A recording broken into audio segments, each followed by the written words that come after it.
Welcome, everybody, to another episode of Strife's Sanctum podcast. My name is Citizen Strife, and last week I took the week off because there really wasn't anything to talk about. And it's a waiting game to see if there's more stuff, anime-wise, to talk about. So I made a judgment call and just said nope. And if the rest of the season bears itself out like the rest of it, then there's going to be a bunch of nope, and it's going to be talking about a bunch of sequel shows. But when you're talking about stuff like Spy Family or To Your Eternity, which has definitely picked up, and Gachiakuta, among others, there's that. It just doesn't seem like there's going to be the wealth of, oh my god, I'm going to, shit talk or speed read or whatever, talk a bunch like I had been. Because a lot of the new stuff is bad. A lot of it is bad. And most of it has to do with just not being very original. And even if they're not very original, they're just not very sophisticated. So it's just a bunch of, hey, we've seen this show before. Let's just do that again and be very basic and bad again. So I felt I'd rather not stick with them because I know, like, my tolerance for things is high to an extent, but even then, I'm not hard to please. Usually. But if I know something is just stock standard crap, then I'm just not interested in. And that's when it's disappointing if the good stuff that I do watch ends up becoming stock standard, But then again, that's for next week. This week, I get back to my normal, longer form reviews, and I want to talk about a show that basically held the top position all season. I'd say earlier in January to April. Talk about Zenshu. And Zenshu is interesting because it does follow the mode of doing everything else that anybody's ever done. In fact, two of them. It does the isekai thing, and it does the, oh my god, I'm teleported to the thing that I have all the knowledge of, and I'm clairvoyant and whatever. And despite that, it is really, really, really freaking good. It does some things that I think have been kind of my standard go-to for shows recently, while not really fucking up in any avenue and just having a bunch of heart to it. So Zenshu is about this girl named Natsuko Hirose, voiced by Madeline Morris. She's a basically flash in the pan animator, director, whatever. She basically got one great role and it had all this pressure to do a follow-up, right? She drives her animators crazy. She drives her coworkers crazy. All that stuff. And you would think that just from the beginning of the show, that's what it would be. And honestly, if it was her learning about animation and do the whatever, and it'd be, if it was a commentary on animation, I probably would have dumped it. Because I've seen this story so many times of, I don't care about you. I don't care about Friends. Oh my god, I care about Friends now? Okay. There was some people either on Reddit or other sites that were I would have liked that show. But it immediately transformed into an isekai and a show where somebody has the knowledge of everything. So, it doesn't hide what it is, except in the marketing. All the marketing was about, her having no face, because it's covered in hair, and being a crazy animator. Funny enough, most of those things don't tend to stay the same, so they ditch it right away. And I think it's that laissez-faire attitude on some instances that actually gets me invested in Zenshu, because you can poke fun at yourself or conventions of your animation without coming across too heavy-handed. And, sometimes you need some weight to what you're doing, but you also need to know that I'm not taking this shit seriously and it's fine. Natsuko is that perfect balance, and I think she follows along in that Frieren Mao Mao main character vibe where she's like the little gremlin-y type, where it's just like, I know I care, I know I can be awesome, but shit around me's kind of dumb, so I'll just roll with it. Let's fucking go. And she lends that kind of vibe throughout the entire show. And there are points where the show does need to get serious, and it does. And she even goes through the, oh my god, I'm too good for everything, this is so good, and then she gets plastered and beat up, and then she gets back to normal. So it's like, okay. They speed read a lot of those things that might take some shows 3 or 4 episodes to get through. They just like, nah, someone's a cultist, fuck off. Someone's an evil, massive problem, whatever, fuck off. We did it in an episode. Let's go. So this show knows how much it really needs to do. It didn't want to be 20. It didn't want to be 24 episodes. It got everything done it wanted to in 12. And that's fine. It gave you enough about Natsuko's past. It gave you an episode or two to delve deeper into like her relationships with other people in the real world, and then in this new world, the Tale of Perishing world, where she knows everything. She's an obsessed fangirl, and she knows the ins and outs of the characters and the designs and the whatevers and the thing, and her power is that she can create things. Her little pegboard thing talks to her and says, in this specific moment, you can do whatever you want to do. Go nuts. So she thinks of a thing, and it happens. But it can only happen once every so often. So she has a power limit set on her abilities. So while she's the savior of this tale of perishing in most cases, it's not a perfect solution. So the main, like, she isn't just doing everything herself. She has to rely on the people of this world to do work as well. So that's that coexistence. So when she transports to this new world that she understands full well is this like apocalyptic world known as the Tale of Perishing, this anime she watched as a kid, she notices that, okay, well, this is a dystopia. This sucks. Like, the world is being destroyed by these ant-like insect monster things known as voids. So I gotta get to this shit really fucking quick. Just like an ambulance needs to get the fuck away from my apartment. Anyway, so, and it's gone now. But Natsuko finds the 9 soldiers, who are definitely not the 9 soldiers anymore. They're more like 4 or 5. You've got Luke Braveheart. You've got Uniel, a nice little unicorn guy who turns into a normal unicorn. Memeln, an elf archer lady, and QJ, who is like kind of a robot helper dude who floats around and whatever. So there's only like them. There's another one named Justice, who's hurt and can't really fly anymore. It's a dragon type. He's like down and out loser type, but he gives you kind of this grounded view of like, not everything's peachy keen in here, and shit happened to me. And he's like rough around the edges, and understands that everybody's got issues, and is kind of that brotherly figure that is like, but he's not mopey about it. He's mopey to a point. And that's the thing, is it's everybody's a character to a point. One of the side stories is Luke falling for Natsuko, and Natsuko and her and him having weird feelings about it and trying to do things. It's like, she knows that Memel and him either become or succumb to the ultimate void. And while they're trying to protect this town and all the other stuff that's going on, they're suffering because of it. But through her interactions and through her mystical powers that she can possess, the one-time episode get out of jail free card, basically, she changes the dynamic of the world. And she starts to slowly get a grasp on her situation and change it for the better. So things that happen in the story, she dodges death or she dodges other people dying, but her actions have unintended consequences, and other people in the show end up either passing away or falling sick or whatever, and she has to deal with that.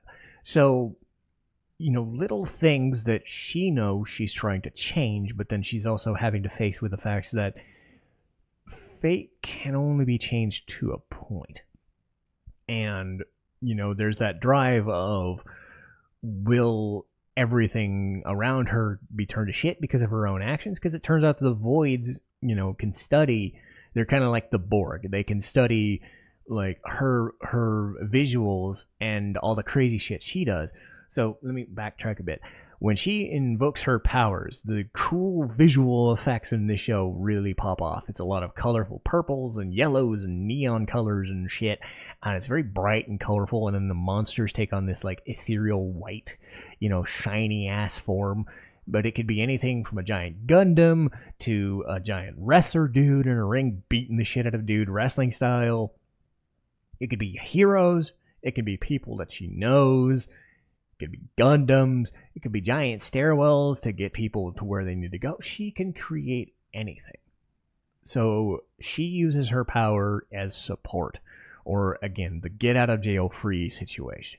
So by doing that, later on in the show, they kind of adapt to things, like I said, Borg style. And some of the things that she creates come back to haunt them by being more powerful. So these soldiers, they're banding together while they're, slowly growing as a sort of group and family. They're, trying to stave off this elimination. You have all this other issues, like Natsuko's becoming sort of a folk hero or godlike figure. Like Menelon's part of a cult, right? And they believe in just nihilism, essentially, for nihilism's sake. Because, let's say, the world is shit and you might as well just fucking end it. So you have all these like weird competing things that are going counter to, this ain't the serious show. This fucking, because it's like 70, 30, 60, 40, like serious and not serious. So it's like they have to balance that. They're trying to balance being a nice adventurous show, being a commentary on, anime to an extent and animation to an extent without going too far, trying to delve into Natsuko's backstory when they can without it detracting from, okay, she's in this new situation, trying to answer what even is this place? How did she get here? Spoiler, food poisoning, of all things. And how the hell did she get home? How do you solve this void issue without it affecting the rest of the party? How do you keep them alive? How do you fall in love with Luke and vice versa? All of these little competing things, could cloud a lesser show and just be like, if the dialogue and the characterizations weren't on point, I don't think the show would have worked as well as it does. Because realistically, there's no villain. It's a force of nature villain type of situation. It's a swarm of stuff that's trying to kill stuff. So you don't have that to fall back on. You have your characters, your main characters, and they have the driving drama of their situation and how they get back home. The most you have of a villain is this bird lady that's constantly saying, it's no use to change the future, and shit like that. But she doesn't directly involve anything. She's just more of a mopey bitch about it. So you're fighting the voids and you're fighting fate, basically. And you're running low on time before shit hits the fan. So there's enough going on in all of these that it makes sense that Natsuko's power is not infinite. It can only work to an extent. The monsters can use it against them. So how do they work around it? How does the world kind of, this last bastion, this city that's the last one standing, how do all these characters fit in this world that can end at any moment? And if Natsuko dies, does the world die with her? Does she go back to the world she lived in, like nothing ever happened? Do the other ones die? Answers like that. I think they do enough. If they wanted to dive deeper, they could have done another half season, maybe. I don't think I would have liked this show if they stretched it to 24. I think, because I've said this on multiple occasions of finding the right kind of mixture of having too much and not enough. There was enough here. There's more than enough characters, more than enough storylines to carry a season, and not enough in the way of stakes to bridge the gap for another. Could you have done more? I think so. But I felt like this had, like, it started strong, it ended strong. Nothing seems like it was wasted. And even if it was a situation where it's like maybe your expectation of the show would have been better if it was just about this animator lady doing, animator lady things. I got it that time for some reason. Against the backdrop of, hey, just make this animation, do it right, get it right. What does he feel like? Maybe if you do a version of that show with this character in the real world as maybe a second season or a spin-off OVA or something, maybe that would work. I think I got what I wanted. I got this Mao Mao type person doing Mao Mao type things in a crazy isekai world of things. This setup should have failed. But on occasion, there are times where everything about a show works so well that even if it's something that you've seen a million fucking times, it does enough with the formula to switch itself around and make it work on its own and stand on its own. And I loved it.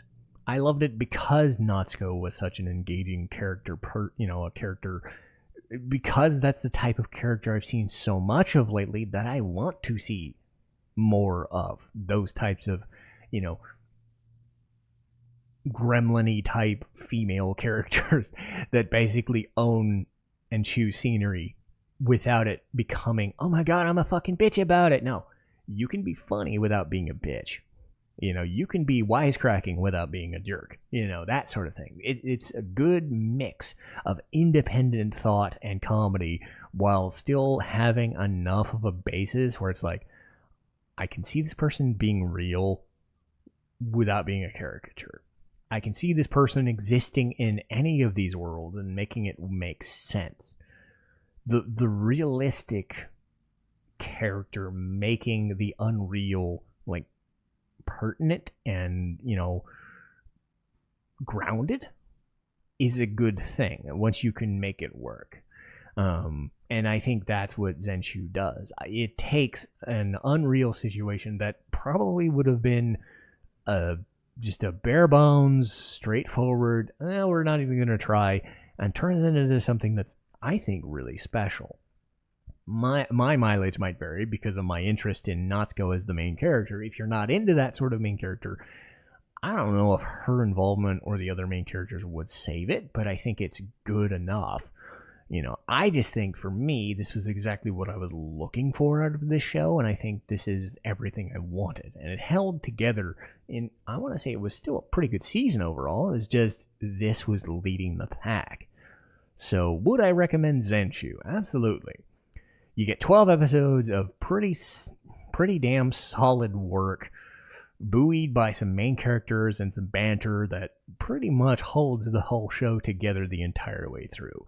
These people knew what they were doing, and it was great. And it also helps when you have an awesome opening theme. I wasn't so amazed about the ending theme, but check out the OP called Zen from Bandmade. They made a video of it, and they made it, they have it as the intro version. Whether you do the intro version or the music video version, it's fucking heavy as shit. Always got me, like sometimes an OP can be so good, you just want to watch the show just because, That was one of these moments. Like, I always wanted to watch Zenshu, and that really got me jazzed up for it. So that also helped. It's got a great opening song and an opening movie. The show itself is pretty freaking good, and there's nothing to complain about. So, that'll do it for this week. And let's see what's on tap here. Let me make sure tab is muted. There we go. I don't want Discord bumping at me for a second. Okay, so like I said, I ditched 1 week, but next week I will get back to the anime discussion stuff. Vagrant story. Oh boy. I got a lot to say about that, don't I? Well, I've got time to definitely filter my thoughts and get that stuff going because I'll have a lot to say. Most of it not good. Anyway, Gangsta. The polar opposite. Everything good, except there's not enough of it. Ace Attorney, Dual Destinies, and let's see, the first anime of the new season that I'll talk like when I get to the new year. I want to talk about one of the best shows of last season, I believe, was Kowloon Generic Romance. It was either last season or the season before. I'm diving into shows like Zenshu, Kowloon Generic Romance. Last season was With You in the Rain. The shows that really wowed me, the ones that stood apart. That's why I wanted to talk about Hanako-kun's recent season lately, because that really held last season together as well and elevated itself. So stuff like that. So those will take precedence over some of the more generic or just fine things. These have more meat on the bones kinds of thing. But yes, definitely check out Zenshu. My name is Citizen Strife, and I'll see you next time. Citizen Strife, signing off.